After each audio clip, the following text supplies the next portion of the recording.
Hi, I'm Katie Crane, and this is the Pilates Lounge.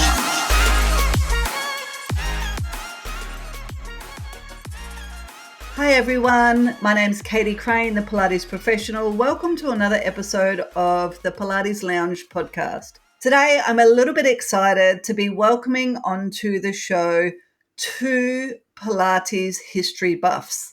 Today, I've got with me Elaine Ewing and Sean Gallagher. Now, Elaine is a third-generation certified authentic Pilates instructor through the New York Pilates studio. She owns Rhinebeck Pilates, a fully equipped studio that she opened in 2003, located in historic Rhinebeck, New York. It's about 1.5 hours north of New York City.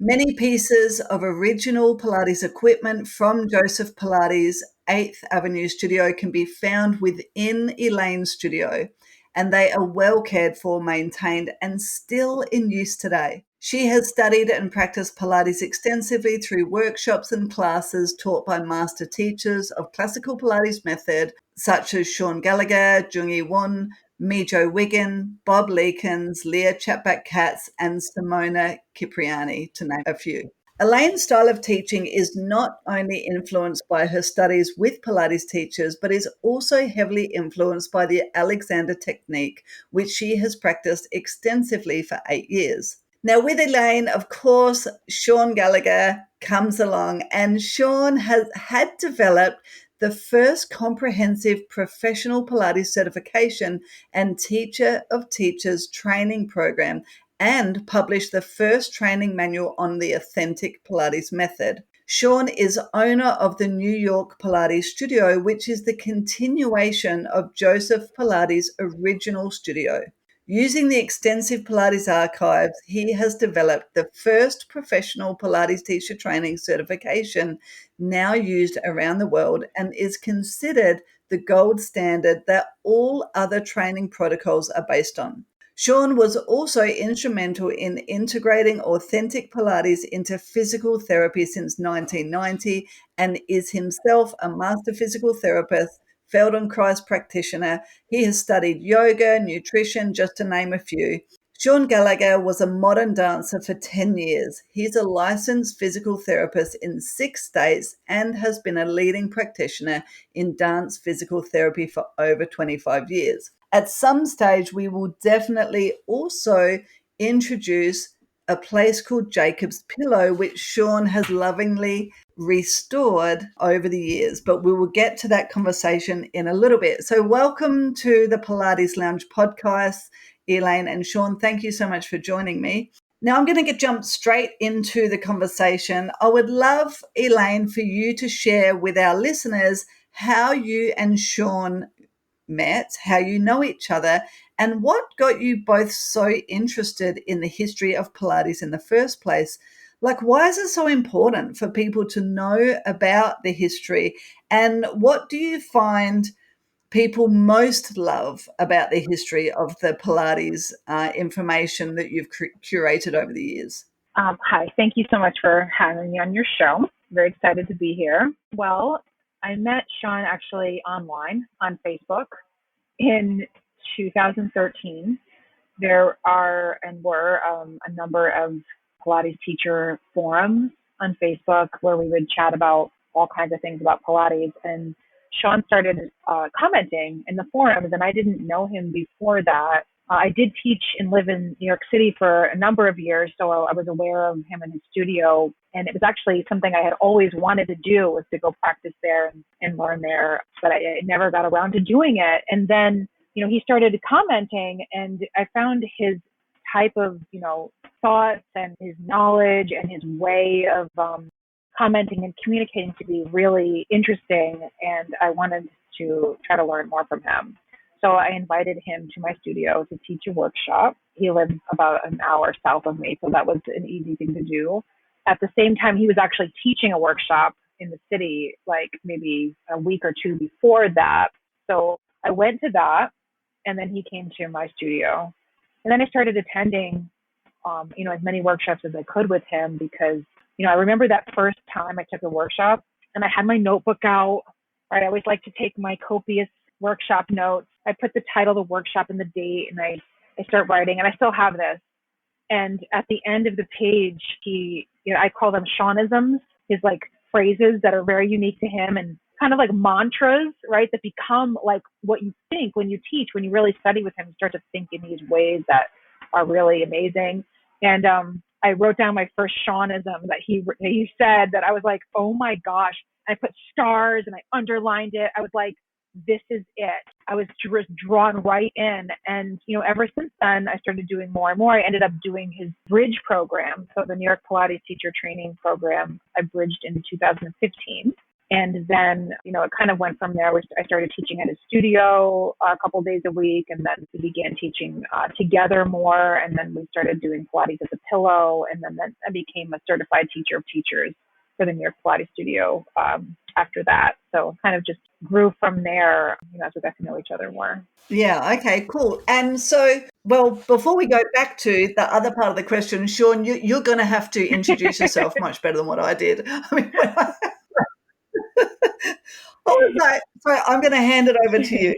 Well, thanks for having me. It's great to be able to talk to everybody and talk about all the things that I've been doing over the years and my relationship with Elaine as far as learning, the process. The first workshop I taught at her studio was the history of exercise related to Pilates. I have a webinar that is one of the hobbies that I've been doing for 40 years is I less now because there's not so many of them anymore. I every time I would travel or go anywhere, I would go to the used bookstores and I would look for books on exercise, health, and medicine, basically. So I have hundreds of books on exercise from the 1500s on. And, one of the things that I did is, God didn't come down to Joe and go poof, and then he knew everything, right? And we know that he had an extensive library. There's pictures of it, his library, and there's lots and lots and lots of books. And so for me, it was always, well, how did he know what he knew? And so I started looking, and when you start to find these things, you start to see that a lot of the exercises are not new. Even the apparatus is not necessarily new. I mean, to him, there was carriages that rolled back and forth that were attached to pulleys and things like that, but it was weights instead of springs. Joe's genius, and we can talk about that, but there was all those things. So I was always interested in trying to figure out how we get on the apparatus and we get off, and we're all going like, this is amazing, feels great. Okay, so we all know that, but why? And people talk about today, they talk about, I hear it all the time, the science, but then I ask them what the science is, and very few people have any science. What we do today is better, because it's based on science, but then I ask, what is it? Because if you really look at the science of his day, and then you look at the science of today, the majority, not 100%, but the majority of the work that he did, the way he says it and explains it and talks about it in his writings, is supported by a lot of the science that's been done and is being done as far as exercise and the mental relationships and the body, mind, and spirit. So it's really pretty amazing. So that history has always been there for me. I've always been interested in it. When I bought the business, the archives came with it. I published an archival book in 2000, but for 93, 96, 97, 98, 99, and 2000, I also put out archival calendars with pictures from the archive, that I got when I bought the business. So I've been trying to get people interested in Pilates history since I almost started in 1993. And it's finally, I guess, what's that, 30 years now, that people are finally it's starting to kick in and people are starting to get interested. So if you think about, like I agree with you, people are always like, oh, it's not, is it evidence-based? The science. Well, but we see that Pilates works with or without the science. Where do you think that Joseph had collated that information? Where did he have that or that knowing? Do you think it was based on intuition or? So I think it was based on work. And what is science? Science, it helps explain what happens in life. That's what science is. And it used to be, if you read Your Health, he talks about the laws of nature, the natural laws, right? So in the 1800s into the early 1900s, there were books written on the laws of nature. And basically that was the explanation, that was the science back then. When you talk about laws, there are certain things. When you do something and you do it, and I give it to you, I give it to Elaine, and I give it to 5 other people, and we do the same thing, we get the same results. That's when you start to look at a law, and that's when science is. And a lot of what people say science is today is not science, because it's not one article. And what happens is somebody does a study, right? And it's not science yet, because it has to be backed up by multiple facilities that do the same thing and say we get the same results. They do one study, the press gets it, right? And then they promote it and put it out there. It's like neutral spine. It came out of Australia. Hodges and a couple of people did those articles about the neutral spine, and a couple of people in Pilates jumped on that, but it hasn't, that wasn't really been researched enough to be able to say that's what we should do. And now it's being, a lot of that's being, some of the stuff that went past that, you have, I can't remember his name right offhand, in Canada, who did the studies with the pigs' spines and all this other stuff. McGill, it was McGill, right? So he did a bunch of stuff, but now that's also being looked at because it's not functional. And it's, if you put a spine in an apparatus that just bends it back and forth, and it's not living, it doesn't heal, it doesn't do any of those things, yeah, eventually it's going to fatigue and it's going to break, but that's not how life is. And that's not what we do in Pilates. So, what I always say is when people say science, I said, well, the problem is if you do a study and you say Pilates, well, what is Pilates can be anything today. I mean, it's now a generic term. So anybody can call anything Pilates, and they do, because there's money to be made. So if I do a study with this apparatus that is nothing like Joe made, and use all these exercises that are nothing that Joe did, and say Pilates is either good or bad, well, that doesn't mean what I teach is good or bad based on that science, because you're not using the same exercises, you're not using the same apparatus, you're not using the same sequence, all the things that make what Joe put out there and spent 50 years developing and fine tuning into a methodology. And it's today we talk about there's the clinical studies, and then there's the laboratory studies, right? And so there's Joe was much more of a clinical person, and the requirements today are much more than when Joe did it, but that's what he did. He basically tried his exercises out on himself and on his clients, and he did it over, decades, and he saw the results firsthand. And if you read his writings, he basically said, I know I'm right.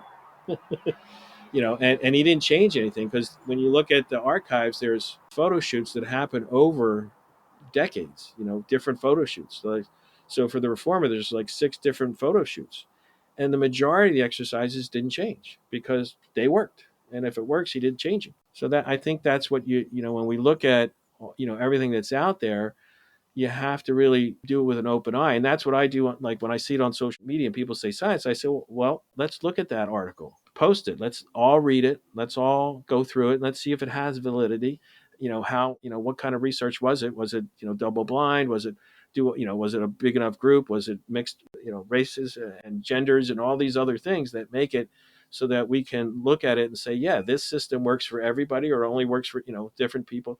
That none of that's been done. So, Elaine, I'll come back to you. Why do you think that it's so important that that you guys are, making time to gather all of this information and share it with people? And because you, at your studio, you've got, some original pieces from Joseph Pilates. So what do you think that people are enjoying most about the historical artifacts and the historical information?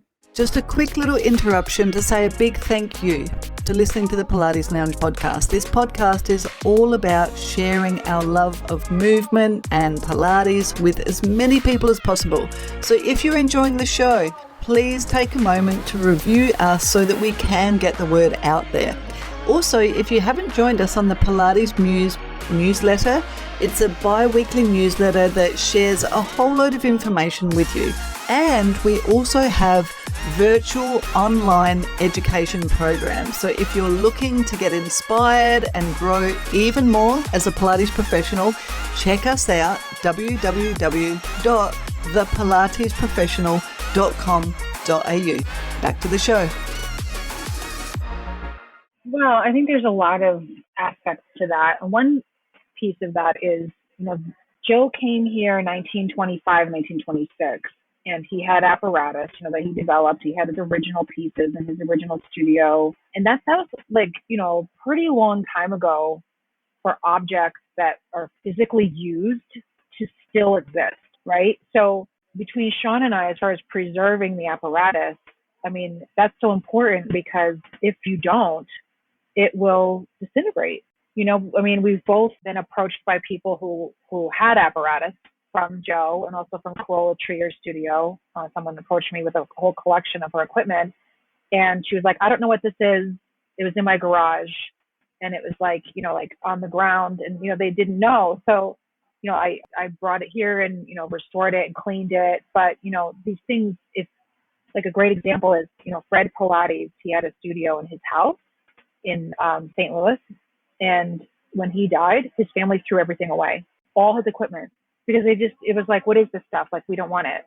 So, between Sean and I, one of our goals is preserving the equipment while we can, to make sure that we have this historical documentation of his dimensions, what kind of foam did he use, if he used any foam, what kinds of springs, Sean has a lot of original springs, what kind of springs did he use, all these important things about what made contrology at that point in time.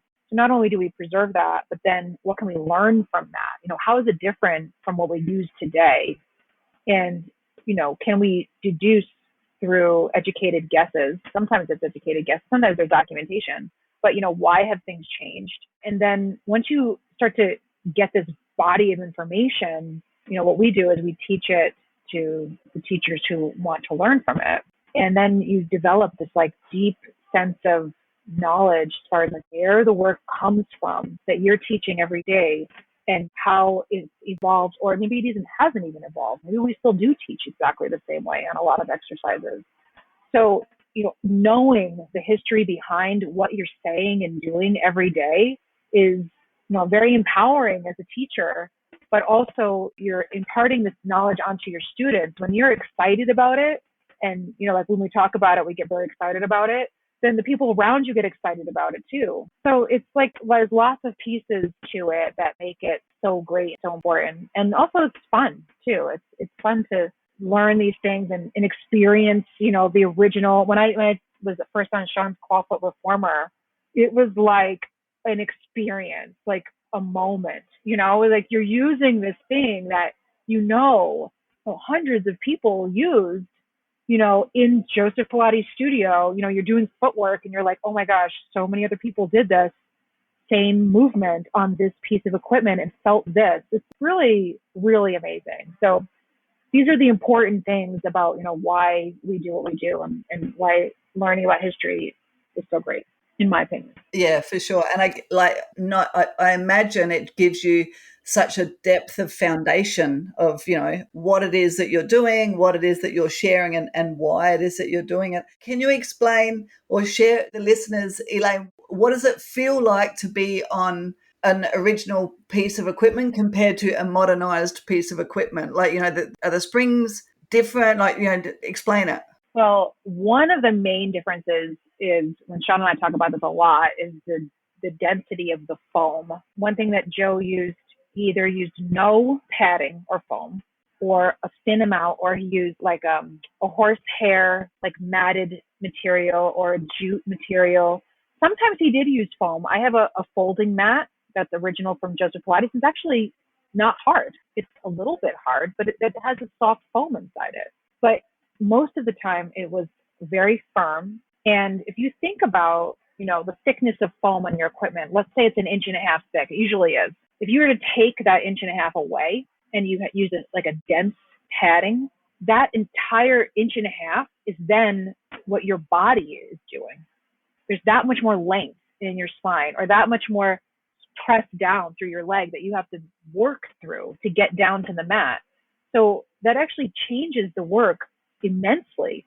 Especially with rolling exercises. I mean, if you're going to do a roll up on a mat that's soft, it's challenging. It's not that hard because you just sort of sink into this foam and it like cradles you up. But if you have hard foam or very little foam, it's really all you in your spine. You can feel every articulation. When we always say, as Joseph Pilates said, roll through one vertebrae at a time. You truly do that when there's less padding. So if you start to think about the things that Joe said about the exercises, how to do them, and you think about the way his equipment was, and you start to put them together, the method really comes alive for me. When I use original equipment, I can actually feel those things that he's saying to do, it just really comes together. Yeah, okay. Mm-hmm. And Sean, can you elaborate a little bit more on the equipment? Like, how was it with the original pieces? Like, how have they changed now? Like, and what do you think of the pros and cons? Like, as well as what Elaine has mentioned, like you can really feel your body, but also like people's bodies have changed a lot, right? Like in my studio, I see a lot of obese people in the studio. Those original machines were much smaller, right? So some of the more clinical kind of machines, they're much more forgiving for people. But, I mean, why do you think, Sean, that Pilates equipment has changed so much? And can you share some of the unique pieces that are not so common? I mean, everybody knows the Reformer and the Cadillac and the Wonder Chair, but there's some unique pieces that really aren't used in a lot of studios nowadays. Why do you think it's changed so much? Well, when you look at the apparatus, it changed because I think manufacturers would, if somebody said, "Oh, I want to do this," they go, "Okay," and they'll make whatever. Or, they wanted to have a patent so that nobody else could make what they made, so they could sell apparatus that was unique and special. And that's, when you look at Pilates, what's happened, since Joe, because one of the ways I like to explain it is before Joe, there were many different exercise gurus and physical culture people that were very famous. And when they died, their systems disappeared. And Joe, when he was living, first he said I was 25 years ahead of his time. Then he said 50. And guess what? It's like a little bit over 50 years. And, this is not the first time Pilates has gotten popular. It goes up and it goes in waves in the US, and then now it's happening around the world. So that's happening. And he said he was, ahead of his time because basically he knew that his system was, if it was done the way he wanted it done, it would work. And yes, when you say people have changed, obesity, yes, but I see a lot of things where people say, the postures and everything else. Well, we don't evolve in a generation or two, right? That takes tens of thousands of years, if not millions, where you have one thing and then things change. And I always like to explain it because people say, people are different today. And when I got to New York in 1987, and there was no smartphone and no tablets and no computers that you carried on when back in 87, when you had a computer, it weighed a ton and you couldn't carry it anywhere, portable wise, or if you had one, a laptop was, 10 pounds or 15.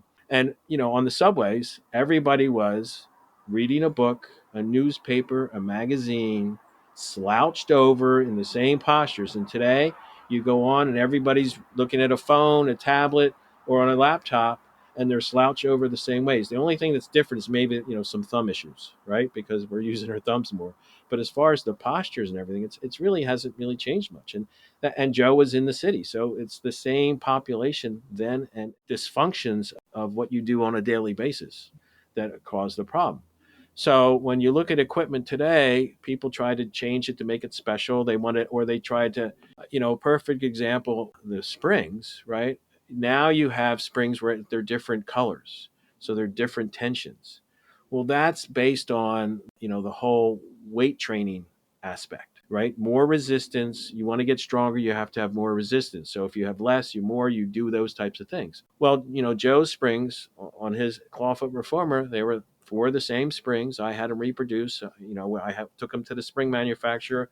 We tested the springs. We know how much tension it creates to go out this far, all those different things. So that didn't change. That doesn't change. And now people want to bring in a different way of understanding how to use the body and the nervous system and the muscular system compared to the way Joe did it.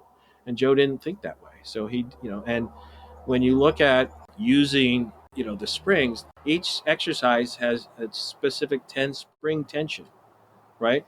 And that's related to that exercise, that coordination in relationship to stability and mobility in the body. Not about I'm going to get this one stronger, that one stronger, because that's a single muscle and muscle group, and the brain doesn't work that way. The brain doesn't go, let me just work the psoas, 50%. Show me somebody who knows how to use the psoas 50% unless they've practiced it. Now you can practice anything, right? I work with acrobats and dancers, so and they don't, people don't pay to see normal. So you can do a lot of abnormal things and train yourself to do all sorts of crazy things. But when we're looking at what Joe did, and most of the dancers and the acrobats went to Joe to undo what the dancing and the acrobatic did to their bodies, to balance it back out. And it wasn't done by single muscle. It wasn't done by weights. It was done by spring in relationship to the developmental sequence and how we learn to move and return to life, bring it back into that and coordinate those sequences and those coordinations and that balance between stability and mobility. Because in Pilates, right, if you an exercise and you take the spring away, it makes you work harder in the powerhouse, and if you add a spring, it makes you work harder in the extremities, right? And if you have the two springs, let's like a long stretch. Perfect example is long stretch, two springs, of Joe's exercise. If you add three, it's all in the shoulders. If you add one, it's all in the powerhouse. So it's a balance between that stability and that mobility of the powerhouses and the extremities, which we do for work and function.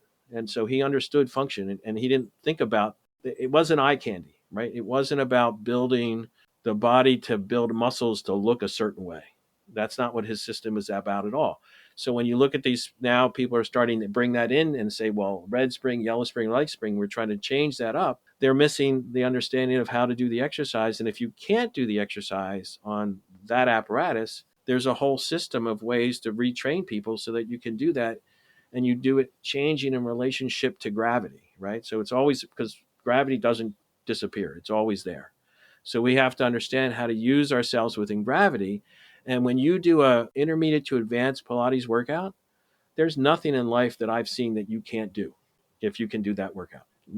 I mean, that's, relatively normal, right? I mean, if you're doing acrobatics, no, maybe not. But that's, you got to, they spend, decades training to get like that, But if you're talking about normal life, if you do a good Pilates workout, what can't you do in life, in the things that we have to do in life? And that's his system. So I think that the changes and again, there's so many variables now. I don't know. I don't have time. I don't want to go look at all that stuff because the apparatus I have, I know works and it does the job. If you do the workout and you do the exercise and you do it on this apparatus, it does what Joe said it was going to do pretty much. I mean, Joe was not, he wasn't 100%, but the majority of what he said and the way he said it to do things, and when you follow it, it pretty much does what it says it's going to do.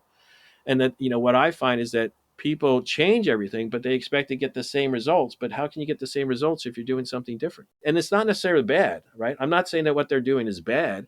It's just not the same. And Joe's is very concise.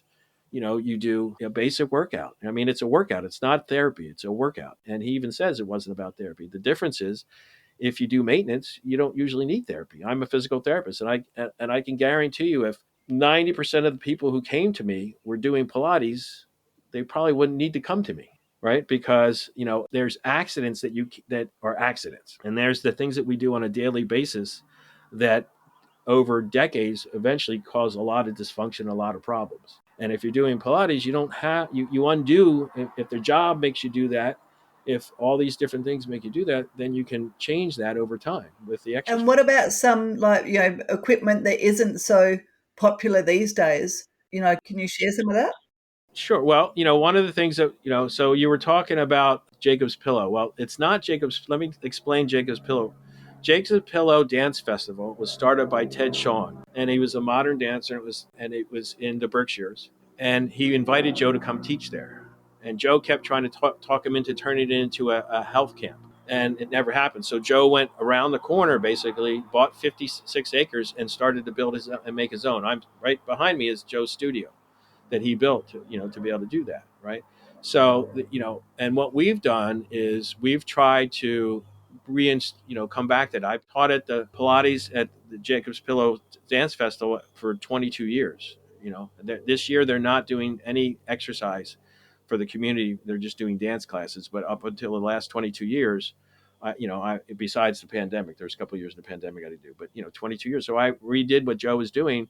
And I always wanted, my dream was to have Joe's dream was to do training here. So we tried to do that. So when I started working with Elaine, that's one of the things we did. We went to and started Pilates at the Pillow. So we go and do a workshop there a weekend. You go and we teach where Joe taught, but we also have brought back apparatus. So there's the resistor, there's the bench mat, there's the pedal pole, there's the toe correctors, we've done a bunch of different things. And I think of all the things that we've sort of put back, and I think Elaine might agree, is the bench mat, because when you look at a lot of the articles that he was featured in, right, you'll see the bench mat there. There's quite a few articles where the bench mat was part of that and it was in the articles.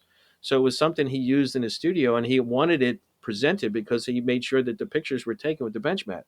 And there's the high mat, but the bench mat had legs and you could tilt it, and it had handles. So it's a little different than the regular stand, high mat, or low mat. So so I think that has a lot of potential. We've been able to do a lot of great things Can with it. you describe the bench mat for our listeners? Sure. So it's like a high mat, but and he had like three versions, because there's a pole that you can hold on to at the end, handles, right, that stick out, and some of the high mats will have that, but he used like a bicycle seat handles, bicycle bar handles, type of rubber handles where you could grab your fingers on, and it was a pole. And it had, one that we did at the pillow has a little bit of a bump that was there, right? And when I bought this property, there was a bench mat in the property, in the studio. So that was one of the things. And it has feet, so the feet will slide out, so it can sit on the floor, but it can also raise up. And when you raise it up, there's other exercises you can do that you can't do on a flat, on a mat that's on the floor. And you can also tilt it one way or the other way. And there is a poster in the archives, which is a bench mat poster. And it's interesting because at the end, the last exercise is the rest exercise. So you put a bolster underneath your knees and you rest for 5 minutes, which a lot of people don't do. But that's one of the things that he also was, wanted to have done. And what you have to understand is that the bench mat was an apparatus. Joe in the 40s had a whole line of home exercise equipment. There was a junior reformer, there was a bench mat, there was a spine corrector, there was different things that and there was the resistor. So there's different things that you could get to do all his stuff at home, and there was no teacher. You would buy the apparatus, you'd get a poster, and that was it. So a lot of people think, oh, you have to have a teacher and this and that. Well, Joe didn't always think that way because he had home equipment. But after the pandemic, it makes a lot of sense. He went through a pandemic, so and that was one of the things that. So it makes sense that. And matter of fact, I had there was home reformers that we produced in the '90s with Stamina that were based on his junior reformer, with folded in half, and and I had some in storage. And when the pandemic came, I put them up, and they got sold right away because there was people who could use them at home. That's cool. Elaine, now you are an hour and a half north of New York City, so like the hub of where all of this wonderful work started. Coming from Australia, you guys are like a world away from where we live, although we have a lot of listeners in the States as well. Can you tell us a little bit more about some of the original Pilates studios that you've learned about? Like, where were they? How were they run? Who ran them? And did they all follow the same system that Joe followed? Or, did they kind of, start to branch off into their own stuff? Like, tell us a bit about some of the original studios. Okay, well, of course, there's, the 939 8th Avenue studio. That was Joe and Clara's studio in New York on 8th Avenue. That was the main Pilates studio, right, the original. And then there's the studio that Sean owns now. That was Joe's studio in Massachusetts, like his summer cottage studio. Between those two studios, there were some differences. The main studio was fully equipped and multiple reformers. There was lots of different types of clientele. Regular people, business people, performers, housewives, all this, just a variety, just kind of like how we have today in our studios. And then he had multiple teachers there as well that came and went over the years, people he trained to teach. In the Berkshires, it was more of a private studio. He had, one of each piece, basically. And he would see dancers from Jacob's Pillow for one-on-one sessions. He would see some local members of the community would also come, and he also had friends who would visit, and they would come use the equipment as well. So he had two different sort of styles going on there. Then there was, another studio that we've done quite a bit of research on. Yeah. So then tell us, what do you know about, other people, that started teaching Joe's work? I mean, like, how did that all come about? Do you know of anyone in particular, that was teaching his work in the area? And, how did Pilates start to expand? Well, one of the people that we've done a lot of research on lately was Karola Trayer. She had a studio that was a couple blocks away from his. She was his student. She started with him in 1942 or so. She then opened her own studio in 1956. We have an upcoming Pilates History webinar that's going to be, it's actually two parts because there's so much information about her that we're going to, start from the beginning and how she got to meet Joe, why she went to him, and how she began to build her client base for her studio, which was mostly dancers or injured dancers, but not only. And what she was one as well. She was injured, and that's how she met Joseph Pilates. She had a thriving studio. I think she closed in 1988. So she was open for quite a long time. I also have, like I said earlier, like a collection of her original equipment too. So we get to, see that some of it's from Joseph Pilates that he gave her. Some of it we're not totally sure if it's from him or not. So she was just around the corner. There were a couple other studios that were also in New York. Of course, there was the Henry Bendel studio in the department store. And that was actually not unique to Joseph Pilates. It was sort of like a fad that was going on in the late 50s throughout the 60s, where department stores and salons would have exercise studios either within them or next to them. So he did have his in Henry Bendel, but lots of the other studios, also the other department stores in the city also had exercise studios, not Pilates, but they had studios going on. Those are the main New York City-based things I can think of for studios that, that branched out from him.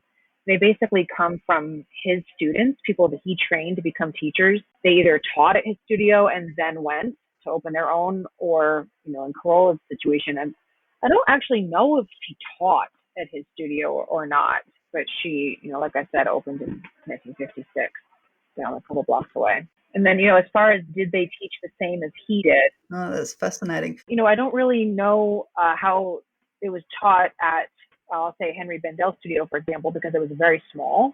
I don't think it was quite the same as he did. I think, especially with the Karola studio, they were doing more one-on-one lessons compared to how his studio was more like a gym setting where there were teachers on the floor that could help you or teach you something new, but you basically had to know your exercise routine and go about to each apparatus more or less on your own. So I would say that was probably one of the main differences. Mm-hmm. Mm-hmm. And Sean, can you tell us a little bit more about your own involvement in the Pilates industry? How were you first introduced to Pilates, and what piqued your interest to really, push into the industry? Well, there wasn't an industry when I started, really. There was a couple studios, and that was it. Today it's an industry, but it wasn't an industry back then. It was very, there was the Pilates studio that I knew of, and there was maybe one or two or three in New York, and that was it. Karola's, and there may have been one or two other ones. So it wasn't what it is today. But when I started, I was a dancer. I got hurt. I hurt my back. I went to see the doctor. He said, "Don't dance for 6 months, and you'll be fine." And I was like, "Well, that's not an answer." So I started to try to find answers on how to, take care of injuries and not just not do dancing. So, when I started, I looked at yoga and I was learning Cybex and Nautilus and free weights. I was doing all that in PT school, and I was dancing still. And I went to New York and was taking a class, and the person whose house I was staying at, he said, "There's a magazine. You should read this." And it was an article from GQ magazine about Pilates. And it was an exercise system that dancers use to prevent injuries and stay in shape. And that's exactly what I wanted to do. So I went and started to look into it. And the first time I got off the apparatus, I was like, why isn't this everywhere? As a dancer and a mover, I understood, because it's full body exercise. You're working everything in different ways and different configurations. It wasn't like Cybex, which was, crazy. They don't even really do it anymore, because it's not normal.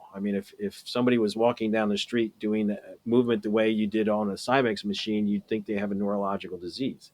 It's just they tried to do something, and it sounded great and it was expensive, but it didn't work. But Pilates made all the sense, and I went back to my teachers, and they knew nothing about it, didn't want to know about it, because it's not what's on the when you're a physical therapist, you got to take a test, and that's not information that's on the test. So they don't want to teach it to you because it's not important in relationship to your licensure. So I started, taking sessions and classes, and when I got off that apparatus, I said, if I ever get a chance, to do something with this, I will. And then I did. And so in 1992, in 1990, I started working with Romana, and I was working with Steve Giordano, and we had Synergy Exercise System, Pilates based, because, WeTie owned the trademark. And we started doing the trainings, and that's where the tapes that I have that I do the Romana tapes from come from. And then in 92, I talked to Wee Tai, and he was willing to sell me the business. So I bought the business in 92. And then the first thing I did was work on a manual. And I opened up another studio in LA, another office in LA. And then we opened up in Seattle, Chicago. I started opening up all over the country. Atlanta, Philadelphia, Fort Myers. I was different places, and then we went to Australia and then Brazil. And, so I first started to try to take it around the U.S. and then I started taking it around the world. Now I had other partners in Brazil and in all these places. I had other partners, but at the time I owned the trademark, so that so if you wanted to call Pilates, it had to be what Joe taught because that's what we were doing with the trademark. And then I did lose the trademark, and then since then, now we have what we have today, where everybody's doing everything and anything because nobody can stop you from calling it anything Pilates. So I mean, it's when that happened, people said, oh, that was one of the manufacturers that the case was about. And he was like, we're going to save, the Pilates, we've saved Pilates, but, saved it for what? For his apparatus. And it's funny because today, when we talk about that, in his deposition for the court case, there was he said, if, we were to teach what Joe, I'm paraphrasing, but basically, if we were to teach what Joe taught today and make equipment the way Joe made it today, we'd be getting sued all the time.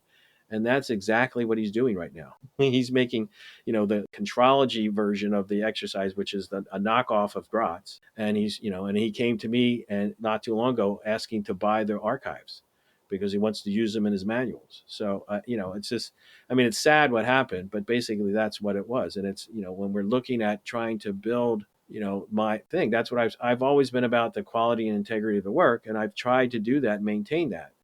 But it didn't happen, and now I'm still doing that. And that's what we're trying to do now. It's like, there's still a source. I've trademarked the name, the Pilates source. And there's if you want the source material and you want to know look, I'm not Joe, I'm not Clara, I'm not Romana.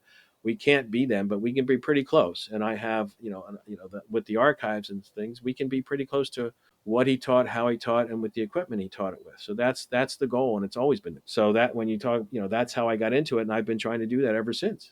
It's building that relationship, and we're out trying to teach these things all the time. When there's all this, because today, especially with social media, it's like 15 nanoseconds, right? The crazy stuff we see online now.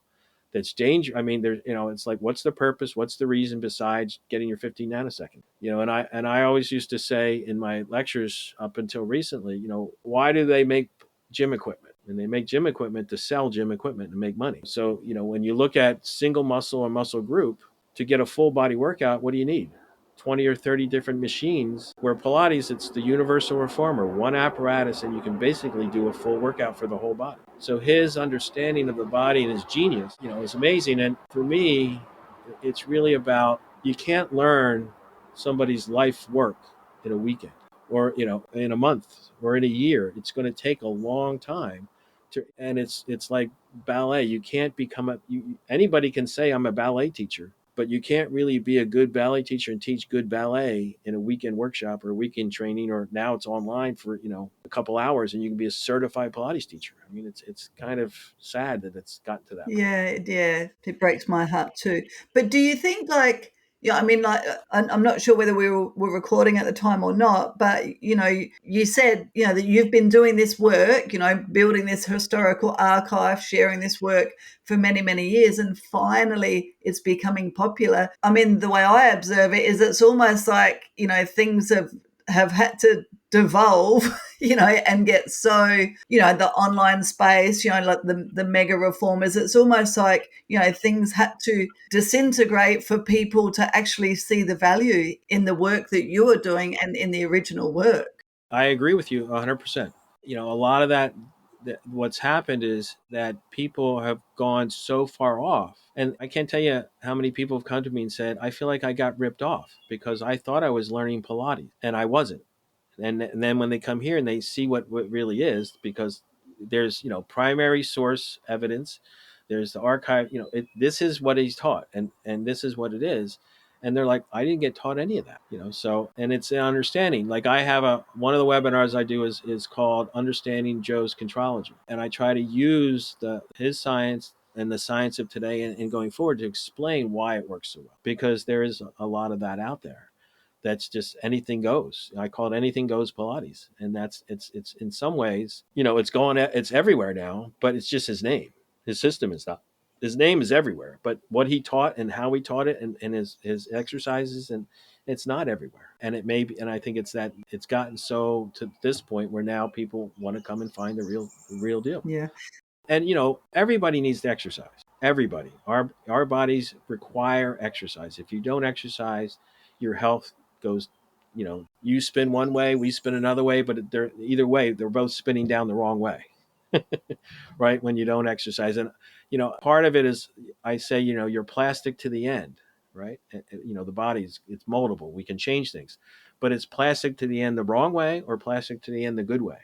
And if you go to the good way, you usually last a lot longer. And that's, Joe's philosophy. It's not about, part of it was you're going to live longer, but it was his whole philosophy was I can do at 80 what most people can't do at 20, right? And that was his thing, to be able to do everything and anything in life and enjoy life. And he enjoyed life and he did all those things. And I think that's what we're trying to do. And it's a workout. It's not there. Everybody wants to make it therapy. And they, I see people using anatomy all the time, and it's, well, lift your psoas or lift your leg. Everybody knows how to lift your leg. You have to train somebody to try to understand their psoas. Why? Just lift your leg.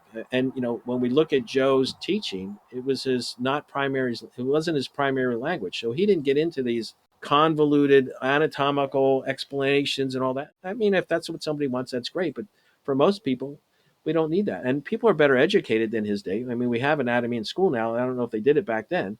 So there is definitely better education, but it's not about teaching that way. It's, it's basic and simple.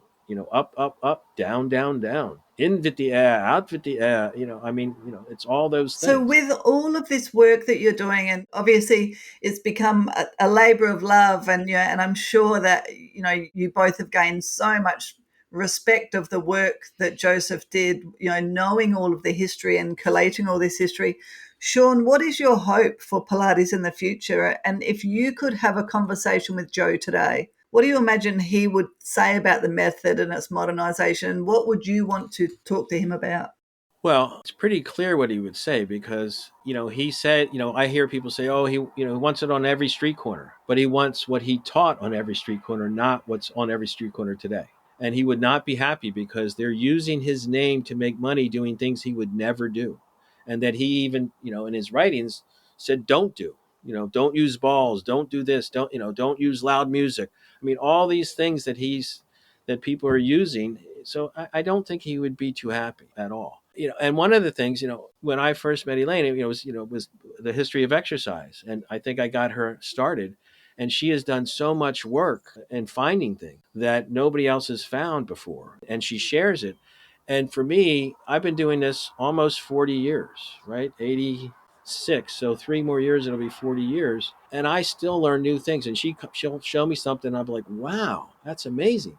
So when you always are learning stuff from before, it helps you inform you, but it's also makes you interested and hungry for more because it's like, wow. So it's great to see how she has delved in and she's fine. I don't have it. She works more than I do and she's got kids. My kids are grown up and she's still finding all this stuff. I don't know where she finds the time, but it's pretty amazing. And as far as what I want, I'm doing what I think I want to do, which is basically I have the property. We've rebuilt the studio. At some point, we're going to rebuild the bungalow, and I want to build a training center here. And, Joe's dream will be back alive. It'll be, you can come to the Berkshires, you can train as close to the source as possible and be able to do what, if this is what you want to do. And all the other stuff is fine. It's always going to be there. That's now going to be out there.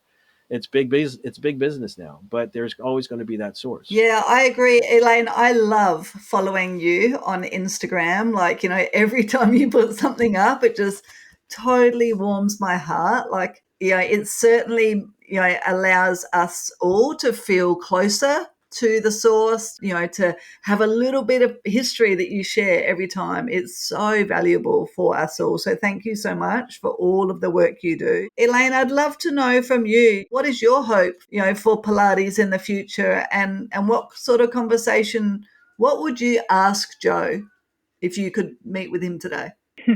Well, thank you I'm glad that you enjoy the, Instagram posts. One of our goals, both Sean and I, with what we share on social media is kind of what you're describing, because we, like you were saying before, we're in close proximity to where it all originated, in the US. But there's so many people who don't have the opportunity to literally travel here and try the equipment and see it and learn from it. So that's what we like to do, is to share it. That's one of the reasons why we do, is so that everybody can learn, in the ways that they can from the information that we have. As far as my, I guess, vision for the future of Pilates is, I hope that there's a lot of talk. Everybody is concerned, about the direction that Pilates is going in, as far as commercialization and all the changes that are being made. I see there's studios with the walls are black and there's lights on the ceiling that flash like strobe lights, and they play loud music, and there's like 50 people on these reformers doing crazy things. So it's very easy to sort of get just very upset about that, and of course we do. But really, what we need to think about is, what can we do? What can we do to keep the original work alive and well, and, to help so many people that we help with it, all of our students. And that's up to each of us. You can worry, just like anything in life, you can worry about the things that are out of your control, but what can you do, right, yourself, to make sure what you want for the future of Pilates is the future of Pilates, right? In your bubble that you live in. And one of those things, in my opinion, is going to the source of the information, where the original information is. Part of it's Sean's museum and his studio, the workshops, Pilates at the Pillow, where we teach our history conference, and also, learning from people like who knew Joe, who learned from him. There's lots of, there's ways of getting the closest information, the primary source information that you can, because that's going to be the purest information. It's just like, when you play telephone, right, as a kid, the first person who says what they want you to know, the closest person to that person is going to have the most accurate information as to what that message was, right? So we can all get there, how we get there, whether it's looking at social media, right? Like you're saying, if you're not able to travel, or traveling, or taking webinars, or all these different forms that we've shared this information, is to go in. That's my biggest advice to anybody. It's just to go in. If you're interested, go for it. And, there's nothing stopping you really except yourself. If you're interested and you want to learn and you want to keep the method alive, and it's available, if you just go right into it and open up to it and let it affect you in your teaching. And that's what we all want, right? I guess as far as like what I would ask him, that's a good question. I probably would, I don't know. I think because there's certain things that we don't really know. Why is it called, right? We'll say the Cadillac, for example. I mean, we have stories as to why it was called that, but why? I really want to know, why did you call it the pedipole? Why? Where do the names of the apparatus really come from? Because a lot of times it's like exercises. If you look back, if you open up Return to Life and you look at the name of each exercise and you really think about that, why is it called that? And then you start to practice it. You think about the name of it. It changes how you practice it. You start to think about it in a different way. So I feel like that would be really interesting to hear from him. Really, what are the true origins of each of the names of equipment, and just to learn that, it'd be just fascinating. Yeah, absolutely. I often think the same. Hey, so, and even with some exercises, you hear some stories about, this is why why it was called the elephant. I'm like, but is that why it was called elephant? I'd love to sit down and ask those questions as well. That'd be something that would be pretty interesting. Well, I'd like to say something, because, you talked about Elaine with her social media. When I first met Elaine, she did not have the practice that she has today. A lot of people see her and she's so amazing. And one of the things that's amazing about Elaine, she's not a dancer. A lot of dancers come to Pilates and they've spent 10 or 20 or 30 years training their bodies for flexibility and strength. So when they do Pilates, it comes to them fairly easily. But when you talk about people who didn't have that, and then they had, to get a Pilates body, it doesn't happen overnight. And it took her a couple years, and she was very dedicated and practiced. And now people see her and they're amazed, but she didn't start like that. And that's what Pilates is. It's like, if you follow and you do, and that's what she's doing. She's not doing all these other things. She's doing Joe's work the way, and her body has become really amazing changes. And you see that, and she shows it, and it's not, and when you see it, it's not, a lot of these things I see on social media, I'm like, I don't want my clients to look at that. I don't want them to think, or, don't go try that the next day. Well, when you see Elaine, she does it, but she does it in a way. And then she also says, this takes time. You need a good teacher. Don't just do it, because everybody's like, oh, I'm going to go out into this, because I always say, how do Pilates teachers get hurt? Because, in your training, especially if you're classical, there's other, if it's a weekend, that's not about this, or a week or whatever. But if you do a program like that's been based on the program that we first started, which is 400 to 600 hours of apprenticeship and training and certification. Well, when you're doing that training, you do a lot of exercise and you get in shape so you can do the advanced. So now you're at an advanced level, and then you start teaching, and you don't have the time. So you do all this work with your clients, and you don't give yourself enough time. And then you see that on social media, go, oh, I'm going to go try that. And then you get hurt because your body's not ready for it anymore. So, but that's not Elaine. Elaine works out all the time. So she's always ready to do everything, and she does it very well. So I agree. She, her social media is and it's great because it's not about 15 nanoseconds, right? It's about, here's the information. And that's what we've done. We keep trying to share that, these things, like the last PAA meeting, I did a video tour for the conference. So, even when you're in Australia, there's ways to be able to see, I took everybody in, I showed them all the apparatus, that type of stuff. And I do that kind of thing, I've done that for other, trainings and workshops and conferences, so that people you get the sense to see it. We want to share this information. It's so wonderful, the work that you are both doing is so valuable, and it really is much appreciated by many, many people, like far and wide. So thank you so much for both of you. I know that it must take a lot of time and effort and to consolidate everything, but it's so important for, for the work that we do, and I believe for the future of what Pilates is, because I feel like people are coming back, they are. The string has been thrown so far that it is so thin and straggly that people are trying to come back to the source. Now, can you tell us, Elaine, I know that you are both, hosting events and stuff. In the show notes, just so that our listeners know, you've both provided show notes so that we can get in contact with both of you, and, and you've both plugged anything. But is there anything in particular that you've got coming up that you'd like to share with our listeners? Yes. Well, we have, every 2 weeks, we do what we call the Pilates Historic Webinars. We do a different webinar. It's an hour and a half every other week, and it's on different Pilates topics. We've done the history of the Wanda chair. We've done the history of Joe's footwork. We just did that. We have an upcoming one, like I was saying earlier. We have the history of Karola Trayer studio. So we have 20 actually now recorded webinars that you can purchase if anybody's interested. We put a lot of information. It's slideshow, archival photo slideshows for an hour and a half, and we discuss everything we're looking at. And we also do a lot of showing and telling with our original equipment as it relates to the topic of the webinar. So those are a great resource if anybody's interested in history. Those are on my website. So if you go to rhinebeckpilates.com, there's a shop tab, and you can shop and you can see all the different webinars, and you can purchase them. They're available for 7 days each. That's something that we have going on. We also have coming up in September, the last weekend of September, we have Pilates at the Pillow. So that's a 3-day, 2.5-day Pilates History Conference. It takes place at Jacob's Pillow. And then we also do a nice guided tour of Sean's property, which was Joe's property. We show everybody all the different property landmarks that are still there from Joe. We also talk about things that aren't still there. Then there's the studio, so they can see all the original equipment, and we give the tour of all of that. And then we teach, workshops.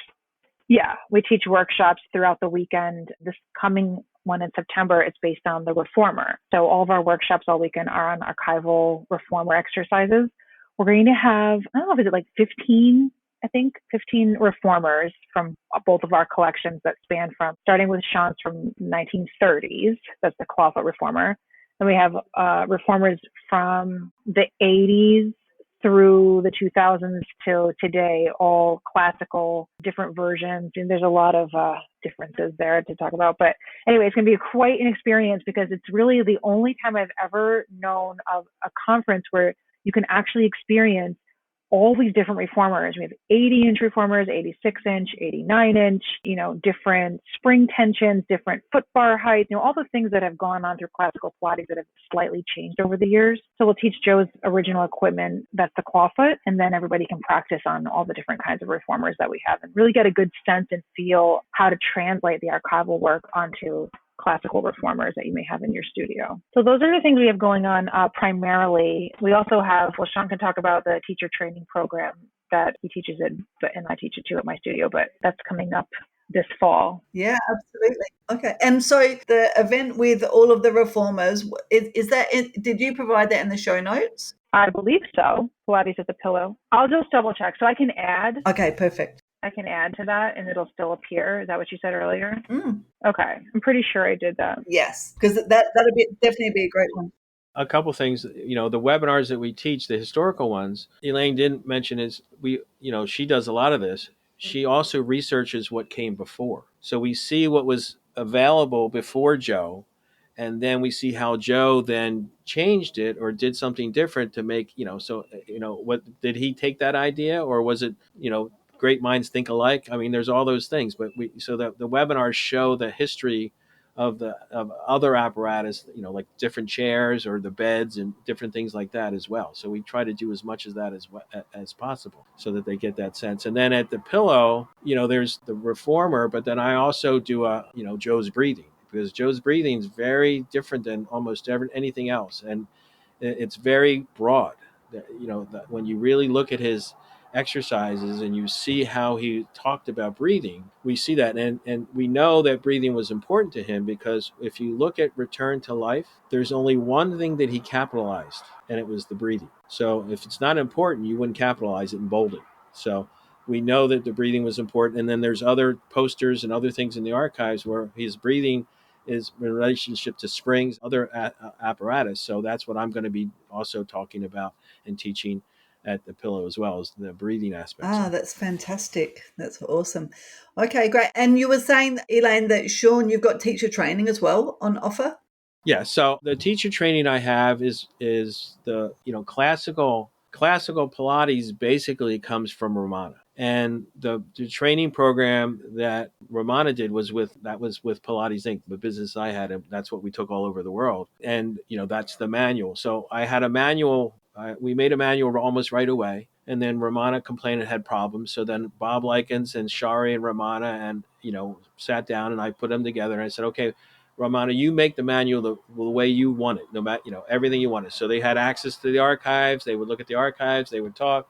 So the manual, the second edition that Bob did, is what I use. I still use it. And that's part of the training. It's the same training that we did with Vermont, the classical training.